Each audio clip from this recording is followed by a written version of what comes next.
I'm good. I'm good. So are you a or depth chart guy, like in terms of going into game one every season, or does that speak to the competition this particular season? Probably a combination of both things. You know, if you have a clear-cut returning starter that has kind of earned the right to be listed first, I think there's some time and place for that. But us being a new staff and not having the same time to evaluate, no spring ball and really working through all fall camp, just kind of how I felt a couple weeks ago. I didn't feel like there's any reason to rush or put anything out there too early. So we're going to kind of continue to let guys fight through the week and see where things fall.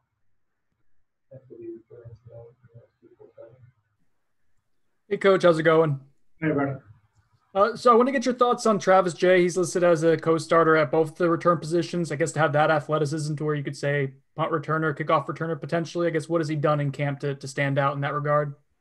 Well, number one, with Travis, he's a natural ball catcher.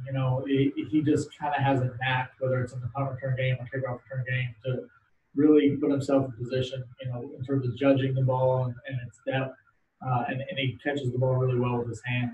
Obviously as a high school player, he was super talented, with the ball in his hands. And we just feel like as a team that if we can find ways to give him opportunities in the return game, that would be good for us.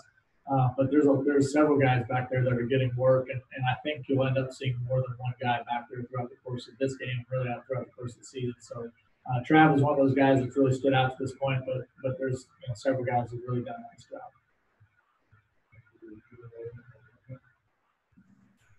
Good afternoon, Coach. Good afternoon. I want to ask you about the looking at your oars on the return team. The guys, you got some of the guys you got listed there: TravisJay, Jay Sean, LaDamian, are all listed as starters offensively or defensively as well. Is that ever a concern for you or Coach Norvell that you've got guys or potential key starters playing on special teams that are always like you're going to put the best guy there regardless? Well, from a program philosophy standpoint, we are going to put the best guys out there to give us an opportunity, but we're always going to be smart in how we allocate the reps. So that's one of the reasons that you have oars listed. That's a sincere, kind of genuine approach to it. It's not that we're necessarily hiding something. If Jay Sean's getting a ton of touches at running back, maybe it is Trav who's going to get the next return. Or if the Damian's getting a bunch of touches, then maybe it's Jay Sean. So we have that flexibility that depending on how many reps that you're getting on offense or defense, that we have multiple people we feel like we can use in the return game. And we're going to be able to do it a little bit by committee because of the roles that guys are playing on offense and defense. I feel like there won't be a drop-off no matter who we put out there.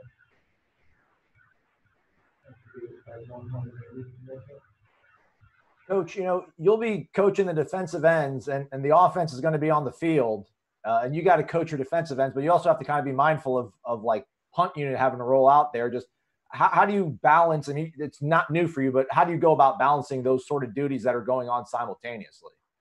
That's a great question. I mean, and that can be a little bit challenging throughout the course of the game. I think probably the one for me that can be the most challenging is when we have our punt pressure unit, because we're going to be on defense, obviously. And then transition immediately into a special teams play. But, you kind of have your plan for that going into it. This, like you said, isn't the first time I've gone through it. So you just got to be really aware on the sideline, when you're making corrections, when the offense is on the field.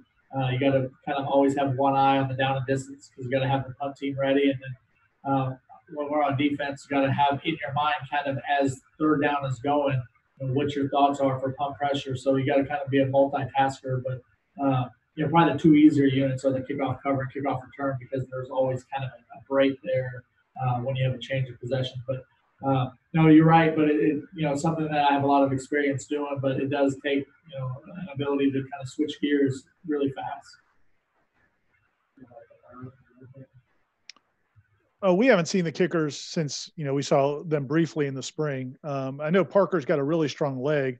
Would there be any, and I don't know how that compares to Ryan because we haven't seen him as much at this level, but would there be a situation where one guy might be more likely in longer distances or shorter distances, or is it going to be one guy? Right.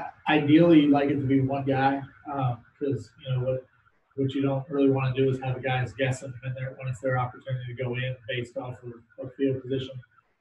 we're always going to put ourselves in a position to have the best opportunity to make the kick. So, we're never going to sacrifice that aspect of it. But with Ryan's leg, Parker's well known in terms of his leg strength, but Ryan has a very strong leg himself. So I don't think we're going to have to do it that way if Ryan ends up being the guy that takes a lot of those reps. But, some of that's still obviously to be determined, and we're going to kind of let that play out go. But to your question, I don't think we're going to be rotating based on that.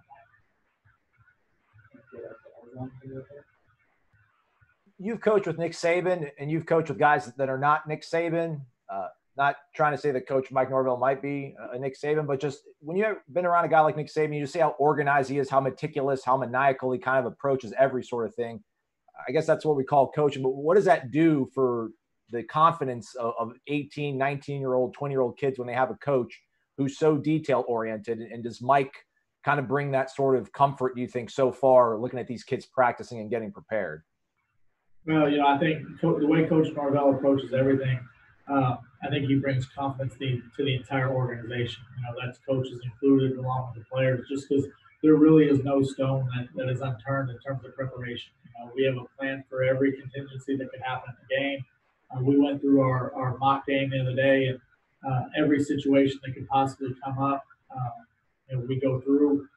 Coach has a plan, and so always, in my time with him, it appears that every plan is a really well thought out plan. So I think when you have a guy like that who's in charge, it should breed confidence, not just amongst the players, but the entire organization, that no matter what happens in the game on a Saturday, we're going to be prepared for it. We're going to have an answer for it, and we'll be able to adjust and adapt on the fly. I think this will be first in my career asking a question about a potential backup long snapper. But what does it say about Garrett that, Grant's returning and seemed like he did a really good job last year? What have you seen from Garrett to actually have that be a real competition? Well, so, one thing is I feel like we are blessed with two really capable guys. But, from our mindset from the day that we came in all the way to this point now has been we were going to let guys compete. And, for whether it's the kickers and charting every kick that they take, or it's the long snappers and charting every snap that they snap, we're going to let the guys battle it out, compete, and the numbers are going to be the numbers. I know there's times where guys who have experience, that could weigh into the equation somewhere, but we feel like if a guy has earned the right to play, that's how it should be. This should be a meritocracy in every way. So Garrett's done a really good job. So. I think he's put himself in a position where he deserves that oar on the depth chart, and we'll kind of make a decision around with it from there. All right.